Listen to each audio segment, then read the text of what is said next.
Amb Ariadne of Naxos tenim una de les òperes més representatives però més subtils del gran Richard Strauss.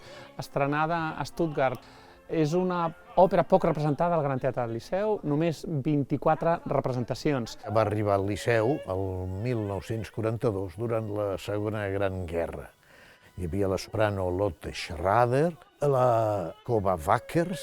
Fins al 1964 no torna Ariadne of Naxos amb la soprano holandesa Maria van Dongen. I l'any 83 la va cantar la Montserrat Caballé. I arribem a l'any 90, hi havia la gran soprano Mechtil Gessendorf i com a zerbinetta la fabulosa Edita Gruberova.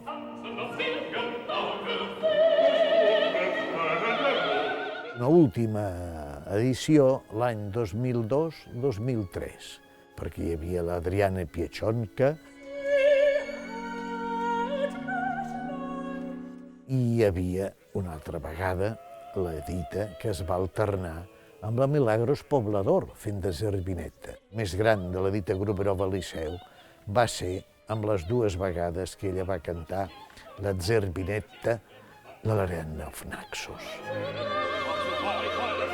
Podrem gaudir d'unes veus straussianes excel·lents, com és la primadona Ariadne, en aquest cas per la Mina-Lisa Varela, però també un segon repartiment amb Johanni van Ostrom, zerbinetta, que és un dels rols més exigents que va escriure Strauss i segurament de tot el repertori, aquí cantada per la Elena Sancho Pérez, però també la Sara Blanch, l'estimada Sara Blanch catalana, en què ha estudiat aquest rol precisament amb una de les grandíssimes zerbinettes com és Edita Gruberova. Hem entrat en una coproducció originada i impulsada per Aix-en-Provence, el Festival del Sud de França, molt prestigiós, i el Gran Teatre del Liceu. En aquest cas, la producció de Katie Mitchell acaba subratllant tots aquells elements absolutament essencials dintre de la pròpia òpera.